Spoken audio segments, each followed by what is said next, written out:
যারা গোটা বিশ্বের বাদশা, গোটা বিশ্বের দুইজন মুসলিম, দুইজন কাফের। কাফিরের একজনের নাম নামরুদ, আরেকজনের নাম বাখতানাসর। আর মুমিন একজন হচ্ছে সাইয়েদনা সুলাইমান আলাইহিস সালাম, আরেকজন হচ্ছে যুলকারনাইন। তো সাইয়েদনা সুলাইমান আলাইহিস সালাম আল্লাহকে বলল, আল্লাহ আমি গোটা বিশ্বের বাদশা, আমি গোটা পৃথিবীর সব মানুষগুলোকে একবার লাঞ্চ খাওয়াতে চাই। কি খাওয়াতে? লাঞ্চ মানে কি? দুপুরের খাবার। আল্লাহ বলবেন নো। আল্লাহ বললেন no, it's not your job Sulaiman. Sulaiman, এটা তোমার জব না, it's my duty, it's my job, it's my business. এটা আমার কাজ, আমার কাজ তুমি করতে যাও না। সাইয়েদনা সুলাইমান বললেন, আল্লাহ আমারে ট্রাই করার চেষ্টা দেন, সুযোগ দেন, আমাকে একটু ট্রাই করার সুযোগ দেন, চেষ্টা করার সুযোগ দেন। আমি একটু চেষ্টা করতে চাই, গোটা বিশ্বের সব প্রাণীকুলকে, মৎস্যকুলকে, জিনকুলকে, মানবকুলকে খাওয়াতে চাই। আল্লাহ বললেন, সুলাইমান এইটা তোমার কাজে নয়, তুমি পারবা না, কাজটা কার? আমি রিজিক দেই। সেদিন সুলাইমান বললেন, লেট মি ট্রাই, আমাকে একটু চেষ্টা করার তৌফিক দেন, আমি একটু করি, দেখি না পারি কিনা। আল্লাহ রাজি হয় না, সুলাইমান নবীও ছাড়ে না। বেজাল আছে না নাই? সুলাইমান আলাইহিস সালামের জোরাজোরিতে আল্লাহ রাজি হলেন। সাইয়েদনা সুলাইমানের অনুসারী ছিল জিনেরা। জিনেরা আবার ওনার কথা শুনতো। উনি জিনদের নিয়ে গোল টেবিল বৈঠক করলেন আর বললেন, সাগরের তীরে বিশাল বড় বড় ডেগের মধ্যে রান্না করো, আফ্রিকার গরুগুলোকে ফ্রাই করো, তেমি মাছগুলোকে ভুনা করো, খাসিগুলোকে রেজালা করো, পোলাও করো, খিচুড়ি করো, বিরিয়ানি করো, সব ধরনের খাবার জমা করো। অমুক অমুক দিন দুপুর বেলায় আমি সাইয়েদনা সুলাইমান আলাইহিস সালাম গোটা বিশ্বের সবাইকে দুপুরের খাবার খাওয়াবো। জিনেরা বড় বড় পাতিলে রান্না করা শুরু করে দিল। রাতে রাতে সাগরের তীরে 40 কিলোমিটার এরিয়ার মধ্যে রান্নার স্তূপ। চলে আসলো সেই মাহেন্দ্র দিন, যেদিনে না লাগবে না, যেদিন খাওয়ানো হবে ওই দিন সবাই এসেছে। সাইয়েদনা সুলাইমান উদ্বোধনী ভাষণ দিবেন। উনি বলতে শুরু করলেন, জিনেরা লাইন ধরবে এদিকে, মাছেরা লাইন ধরবে এদিকে, পাখিগুলো লাইন ধরবে এদিকে, মানুষগুলো লাইন ধরবে এদিকে, সবাই লাইনে লাইনে এসে খাবার খেয়ে যাও। সাগরের ভেতর থেকে বিশাল এক তিমি মাছ এসে বলে, সুলাইমান আমি লাইন মানি না। কি মানি না? আমারে বেলাইনে খাবার দাও। সাইয়েদনা সুলাইমান বলেন, আমি নবী মানুষ, আমি বেলাইন করতে পারি না। তিমি মাছ বলে, আমার পেটে প্রচন্ড ক্ষুধা, এই ক্ষুধায় যদি আমি মরে যাই তাহলে কিয়ামতের দিন আল্লাহ তোমারে ছাড়বে না, কারণ আমি তোমার মেহমান হয়ে এসেছিলাম। জাবেলা আসনা নাই? সাইয়েদনা সুলাইমান বললেন, বিপদে কি করি? আসলেই তো এই তিমি মাছ আমার মেহমান, আজকে না খেয়ে যদি মারা যায় কিয়ামতের দিন আল্লাহ আমারে ছাড়বে না। সাইয়েদনা সুলাইমান বললেন, ঠিক আছে, শুধু এই তিমি মাছের জন্য বেলাইন, বাকি সবাই লাইনে খাবে। কিছু লোক আছে দেখবেন সব জায়গায় বেলাইন করে, আছে না নাই? র্যাব আছে, পুলিশ আছে, এর ফাঁকেও বেলাইন করে ফেলায়, আছে না নাই? তো সাইয়েদনা সুলাইমান জিনদের আদেশ করে দিল, যাও আফ্রিকার একটা গরু, রোস্ট করা একটা গরু তিমি মাছের পেটের ভিতরে ঢুকায় দাও। তিমি মাছ বলল, সুলাইমান আমি হা করে রাখবো আমার মুখটা, যতক্ষণ না আমার পেট না ভরে তুমি খাবার দিতে থাকবা, পেট ভরে গেলেই মুখ বন্ধ করে ফেলবো। সাইয়েদনা সুলাইমানের কথা অনুযায়ী জিনের বাদশা একটা আস্ত গরু ফ্রাই করা তিমি মাছের পেটের ভিতরে ঢুকাই দিছে, কিন্তু তিমি মাছ হা করে আছে। সাইয়েদনা সুলাইমান বলেন, তো একটা খাসি মেরে দাও। একটা খাসি দিয়ে দিল, তারপর হা করে আছে। বড় বড় ডেক থেকে পোলাও দাও, খিচুড়ি দাও, বিরিয়ানি দাও, আরো কয়েকটা গরু দাও, হা করে আছে। আরো কয়েকশো গরু দাও, হা করে আছে। আরো কয়েক হাজার গরু দাও, হা করে আছে। সুবহানাল্লাহ করবেন না?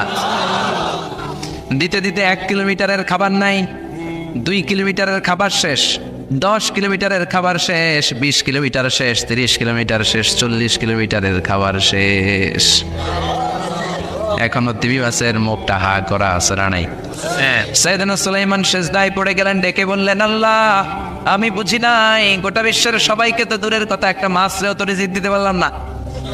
তিমি মাছ এখনো হা করা, ডেকে বলে, সুলাইমান প্রতিদিন রব্বুল আলামিন 3টা লোকমা খাবার আমারে খাওয়ায়, তুমি 40 কিলোমিটারের খাবার পেটে দিয়েছো, কিন্তু আল্লাহর 3টা লোকমার একটা লোকমার সমানও হয় না। এজন্য আল্লাহ বললেন, ওমা মিন দাব্বাতিন ফিল আরদি ইল্লা আলাল্লাহি রিজকুহা ওয়া ইয়ালামু মুস্তাকাররাহা ওয়া মুস্তাওদাআহা কুল্লুন ফি কিতাবিম মুবিন। আল্লাহু আকবার। এই পৃথিবীতে যত প্রাণী আছে, মানুষ আছে, সবাইকে রিজিক দেয় কে? এজন্য রিজিকের মালিক আল্লাহ। ডেকে বললেন, গোলাম আযাব আর গজব ততদিন আসবে যতদিন তোমাদের নাফরমানি বন্ধ না হয়, আর যেদিন থেকে নামাজি হয়ে যাবা, যেদিন থেকে আল্লাহওয়ালা হয়ে যাবা, আযাব আর গজব বন্ধ করে দিবে কে? রহমত দিয়ে দেশটারে ভরে দিবে কে? লা ইন শাকারতুম লা আযীদান্নাকুম, শুকরিয়া করো আমি নিয়ামত বাড়াই দিব। কার কথা? আর জোরে বলেন কার? আল্লাহ সবসময় আমাদেরকে তুমি নিয়ামত গুজারদের অন্তর্ভুক্ত হওয়ার তৌফিক দাও, আমিন। আর জোরে পড়েন আমিন। আমার সাথে একটা ধরে আমি কুয়াশা করে না শুক্রিয়া না লাগবে না, শুক্রিয়া, এটা রহমতের কুয়াশা। আলহামদুলিল্লাহ পড়েন, সমস্যা হবে না ইনশাল্লাহ। টিউশন আছে তো মসিনে আসবে। নাওতলা পশ্চিম পাড়া জামে মসজিদের উদ্যোগে 23তম বার্ষিক ওয়াজ ও দোয়ার মাহফিল। 23 বছর ধরে এখানে কোরআনের কথা হয়, আমরা খুশি না বেজার? আজকের এই মহতী প্রোগ্রামের সভাপতি বিশিষ্ট সমাজসেবক জনাব মোহাম্মদ ওহিদুল্লাহ সাহেব, চেয়ারম্যান 3 নং মাধাইয়া ইউনিয়ন পরিষদ, আমার নানা ভাই। জোরাজোরি করে আজকে আমার আনছে, আইনাই সারছে। আমি যত বছর বাঁচি অত বছর এনে আসতে হবে। কি বলেন আপনারা? আল্লাহ আমাদের সভাপতি নানা ভাইকে তুমি কবুল করে নাও। বিভিন্ন মাহফিল হলেই ছুটে যায়, অনেক চেয়ারম্যান আছে মাহফিল বন্ধ করে, আর আমার নানা ভাই মাহফিল করে, ঠিক কিনা? এরকম চেয়ারম্যানের দরকার আছে না নাই? আল্লাহ তুমি ওনাকে কবুল করো। জনপ্রতিনিধি হিসেবে ওনার কাঁধে যে দায় দায়িত্ব সবগুলো সঠিকভাবে আল্লাহ তুমি আঞ্জাম দেওয়ার তৌফিক দাও। আমাকে রেখেছেন প্রধান বক্তা, আপনাদের শুকরিয়া। আমার আগে কথা বলেছে বিশিষ্ট ইসলামী চিন্তাবিদ জনাব হযরত মাওলানা মোহাম্মদ আলী আশরাফ সাহেব, মুহাদ্দিস চান্দিনা আলামিন কামিল মাদ্রাসা, চমৎকার কথা বলছিলেন, আবার কিছু কালেকশনও করলেন। বিশ্বনবীও কিন্তু কালেকশন করতেন। বিশ্বনবী ঈদের নামাজের পরে মহিলাদেরকে বললেন তাসাদ্দাকনা, মদিনার মহিলারা তোমরা বেশি বেশি দান খরচ করো, কারণ মেরাজের রাতে আমি দেখেছি পুরুষদের চেয়ে তোমরা নারীরা বেশি জাহান্নামী। নারীরা বলল কেন রাসূল, আমরা জাহান্নামী কেন, আমাদের দোষ কি? বিশ্বনবী বললেন 2 কারণে। তুকসিরনা লানা, তোমরা বেশি বেশি মহিলাদেরকে লানত দাও। রেগে গেলে নারীরা বলে হেতের উপরে আল্লাহর ঠেড়া হইতো, হেতের উপরে আল্লাহর গজব হইতো, বলে না? তো এক নারী আরেক নারীকে এরকম গালি দাও, ভর্ৎসনা করো, লানত দাও, এটা এক কারণ। আরেক হচ্ছে তাকফুরনাল আশিরা, তোমরা স্বামীর নাশুকরি করো। মায়েরা বোনেরা যাদের কানে আমার মাইকের আওয়াজ যায়, স্বামীর নাশুকরি করবেন না, এটা বড় কবিরা গুনাহ। আপনি অনেক আল্লাহর ওলি হতে পারেন, নামাজি হতে পারেন, কিন্তু আপনার স্বামী যদি আপনার উপর নাখোশ থাকে, জান্নাতের দরজা আপনার জন্য খুলবে না। বিশ্বনবী ফাতেমারে বললেন, ফাতেমা আলী কোথায়? ফাতেমা বলল, আপনার জামাই আলী আমার সাথে ঝগড়া করে বাইরে গেছে। বিশ্বনবীর চেহারাটা আগুনের গোলার মতো লাল হয়ে গেল। বিশ্বনবী ডেকে বললেন, ফাতেমা তুমি বিশ্বনবীর মেয়ে হতে পারো, কিন্তু আলী তোমার স্বামী। আলী যদি তোমার উপরে নাখোশ থাকে, জান্নাতের দরজা তোমার জন্য খুলবে না। কোথায় গেছে আলী, কোথায়? বললেন যে মসজিদে নববীতে গেছে। বিশ্বনবী যে দেখলেন বালির উপরে আলী শুয়ে আছে। বিশ্বনবী মজা করে ডাক দিলেন, ইয়া আবা তোরাব। তোরাব অর্থ বালি, তোরাব মানে কি?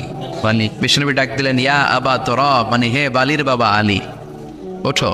এখন আলী ওঠে না, রাগ করে আসছে। বিশ্বনবী এদিক দিয়ে তাকায়, আলী ওইদিকে তাকায়। বিশ্বনবী ওদিকে আসলে আলী এদিকে তাকায়, মনে মনে করে এতক্ষণ আপনার মাইয়া গুতাইছে, এখন আপনি গুতাইতেছেন। বিশ্বনবী যাই বললো, আলী রাগ করো না, ওঠো, তুমি আমার চাচাতো ভাই, আমার ঘরেই তুমি মানুষ হয়েছ। ঘাপটি মেরে হাতটা ধরে টান দিলেন। সাইয়েদনা আলী উঠতে বাধ্য হলেন। বিশ্বনবী কারো হাত ধরে টান দিলে ওই লোক বসে থাকতে পারে? উঠে গেলেন, ঘরে নিয়ে আসলেন। নিয়ে এসে বিশ্বনবী খাটের মাঝখানে শুইলেন। ডান দিকে শোয়ালেন আলীকে, বাম দিকে শোয়ালেন ফাতেমাকে। এবার মেয়ের জামাইকে আর মেয়েকে বুঝাতে লাগলেন, নসিহত করতে লাগলেন, গল্প শোনাতে লাগলেন। কি রোমান্টিক শ্বশুর! এরকম রোমান্টিক শ্বশুর পৃথিবীতে দ্বিতীয়টা খুঁজে পাওয়া যাবে? সুবহানাল্লাহ পড়েন। বিশ্বনবীর কাজে ছিল ঝগড়া লাগলে এরকম মিলায়া দেওয়া। কি করা? মিলায় দিবেন। সমাজে অনেকে আছে ঝগড়া লাগলে আরো লাগায়া দেয়, আছে না নাই? আছে। আগুন লাগলে কি দিয়ে নিবান? পানি ডালতে হয়, অনেকে তেল ডালে। কি ডালে? তো আগুন আরো জ্বলে ওঠে। বিশ্বনবী বললেন, না খবরদার, ইসলাহু জাতিল বাইন, মিলায় দিবেন। স্বামী স্ত্রীর ঝগড়া মিলায় দেন, ভাইয়ে ভাই কোপাকুপি মিলায় দেন, এলাকায় এলাকায় গ্রামে গ্রামে মারামারি না লাগাইয়া মিলায় দেন। জান্নাতে আপনার ঘরটারে বড় করে দিবে কে? বিশ্বনবীর কাজ ছিল মিলায় দেয়া। বিশ্বনবী মক্কা থেকে মদিনায় হিজরতের আগে মদিনায় 2টা গোত্র ছিল। এই গোত্রের মধ্যে 120 বছর ধরে মারামারি। কয় বছর? তুমি কেউ এই মারামারিটা বন্ধ করতে পারে না। গোত্র 2টার নাম হচ্ছে আউস আর খাজরাজ। আউস খাজরাজের মারামারি। বাবা মরে যাওয়ার সময় ছেলেরা ওসিয়ত করে যায়, নসিহত করে যায়, বাবারে আমারে কোপাইছে, তুইও কোপাবি। ওই পোলা আবার নাতিরে কয়, আমারে মারছে তুইও মারবি। তো বংশ পরিক্রমায় মারামারি চলতেই থাকে, কেউ আর থামাইতে পারে না। বিশ্বনবী মক্কা থেকে মদিনায় হিজরত করতে এসে মদিনায় বাসাবাড়ি করে 7 দিনের মাথায় 120 বছরের মারামারি থামায় দিলেন। কি নবী ছিল! মিলায় দিতেন। ফাসলিহু বাইনা আখাওয়াইকুম, ভাইয়ে ভাইয়ে মারামারি লাগলে মিলায় দাও। স্বামী স্ত্রীর ঝগড়া হলে মিলায় দিবেন। এজন্য মায়েরা বোনেরা, বিশ্বনবী বলেছেন তাকফুরনাল আশিরা, মেয়েদের সবচেয়ে বড় একটা সমস্যা হচ্ছে স্বামীর নাশুকরি করে। স্বামী দিতে পারলে ভালো, দিতে না পারলে তুমি আমার জীবনে কিচ্ছু দাও নাই। এরকম আছে না নাই? স্বামী আর স্ত্রী বানায় যেজন মিস্ত্রি সে বড় আজব কারিগর, ঠিক কিনা? এই জন্য এই সম্পর্কটা সাইয়েদানা আদম আর হাওয়া থেকে শুরু হয়েছে। কিয়ামত পর্যন্ত স্বামী আর স্ত্রীর এই সম্পর্কের মাধ্যমে গোটা বিশ্বটারে জারি রেখে দিয়েছে কে? তো এই জন্য নারীদের জন্য জান্নাতে যাওয়া সহজ, তারা যদি কিছু প্রসিডিউর মেনটেন করে। বিশ্বনবী বললেন, কোন নারী যদি 4টা কাজ করে ওই নারীর জন্য 8টা জান্নাতের দরজা খুলে দিবে কে? আল মারআতু ইযা সাল্লাত খামসাহা সামাত শাহরাহা আতাআত বালাহা হাফিজাত ফুরুজাহা ফালতাদখুল মিন আইয়ি আবওয়াবিল জান্নাতি শাআত। মায়েরা ভালো করে শোনেন, যে নারী 5 ওয়াক্ত সালাত পড়বে, রমাদানের রোজা রাখবে, স্বামীর